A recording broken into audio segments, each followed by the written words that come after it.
என்னது இது? கிச்சன்ல இவ்வளோ பாத்திரத்தை போட்டு வச்சுட்டு எங்கே போனா இவா? மதியானத்துலேருந்து இவளை ஆளவே காணுமே. எங்கே போய் ஒழிஞ்சா? ஊர்பட்ட பாத்திரம் கிடக்குதுங்க. இதெல்லாம் கழுவுனா தானே நைட்டுக்கு நான் சப்பாத்தி ஊட்ட முடியும்.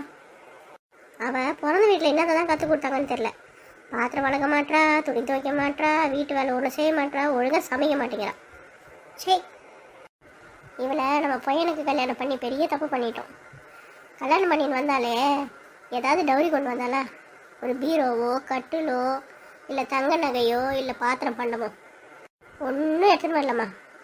வரும்போது கையை வீசிக்கின்னு கட்டின புடவையோடு வந்து சேர்ந்துட்டா. இவளை வச்சுன்னு நம்ம காலை பூரா குப்பை கொட்டணும். ஏதோ வேலை வெட்டிக்கு போகிற பொண்ணாக இருந்தால் கூட பரவாயில்ல, எல்லாம் வேலைக்கு போவா, இதை சமாளிச்சுட்டு வருவா. இவன் அதுவும் கிடையாது, வேலைக்கு போன எக்ஸ்பீரியன்ஸும் கிடையாது, வேலை தேடுற ஐடியாவும் கிடையாது. என்னதான் பண்ண போகிறோமோ தெரியல. கொஞ்சம் அதட்டி பேசுனா அழுது ட்ராமா போடுறா. இவளை என்ன பண்ணதுன்னே புரியலையே எனக்கு. அவன்கிட்ட போய் எதனா கம்ப்ளைண்ட் கொடுத்தா அவன் தேவையில்லாமல் அவளை அப்பா அப்புன்னு அப்புறம் அந்த அடியை வாங்கிட்டு திருப்பி அவள் அழுதுட்டு தான் இருக்காளே தவிர ஒரு வேலையும் நடக்க மாட்டேங்குது. நம்மளும் சீரியலில் வர மாமியாருங்க மாதிரி கொடூரமாக இல்லாமல் நல்ல மாமியாராக இருக்கிறோம் தான் நினைக்கிறோம். ஆனால் நம்மளுக்கு எந்த சூழ்நிலையும் ஒத்து வர மாட்டேங்குதே. என்ன பண்ணுறது? ஒழுங்காக நம்ம பையன் லவ் பண்ண பொண்ணையே கல்யாணம் பண்ணி வச்சுருக்கலாம். அவளுக்கு ரொம்ப பணத்தை மாதிரி நினச்சின்னு அவளை விட்டுட்டு இவளை கல்யாணம் பண்ணா. இவள் அவளுக்கு மேலே இருக்கிறாளே. மா, கிச்சனில் நீங்கள் என்ன புலம்பின்னு இருக்கீங்க? நீங்கள் இங்கே புலம்புறது ஹால் வரையும் கேட்குது. அதுவாப்பா, நம்ம தான் ஊரில் இல்லாத மகாராணியை கல்யாணம் பண்ணி வீட்டுக்கு கூட்டிகிட்டு வந்து வச்சுருக்கோம்ல, அவளை பற்றி தான் பேசிகிட்டு இருக்கேன். இன்னைக்கு நம்ம பண்ணாம பின்னாடி பார்த்தியா எவ்வளோ பாத்திரம் தொலைக்காமல் கிடக்குதுன்னு. மகாராணி எல்லாத்தையும் அப்படியே போட்டுட்டு எங்கேயோ கிளம்பி போயிட்டு இருக்கிறா. அட ஆமாம், இவ்வளோ பாத்திரம் கிடக்குது. இதை தொலைக்காம எங்கே போனாவோ? இவன் என்ன வீட்டு வேலை எதுவும் செய்கிறதே இல்லையா? 3 வேளைக்கு நல்லா சாப்பிட்டுட்டு தூங்கிட்டு இருக்காளா என்ன?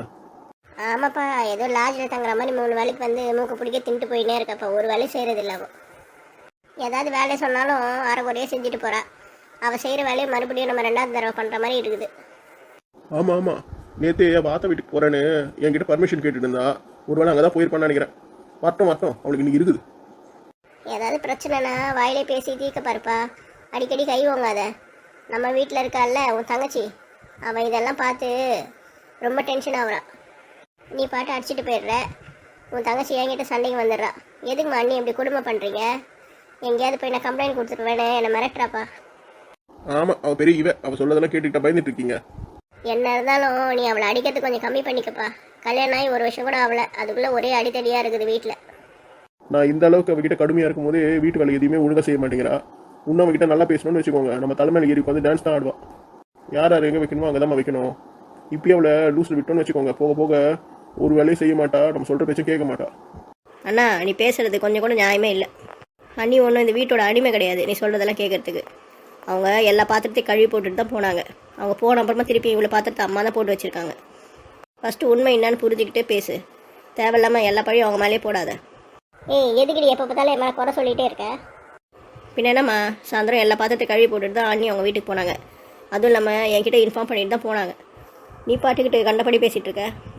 மற்றவங்க வேணாம், நீ ஒத்தியே போதும் என்னை போட்டு கொடுக்கறதுக்கு. அண்ணா, அம்மா சொல்கிற பேச்சு கேட்டுக்கிட்டு அண்ணியை போட்டு குடும்பப்படுத்திட்டு இருக்காதீங்க.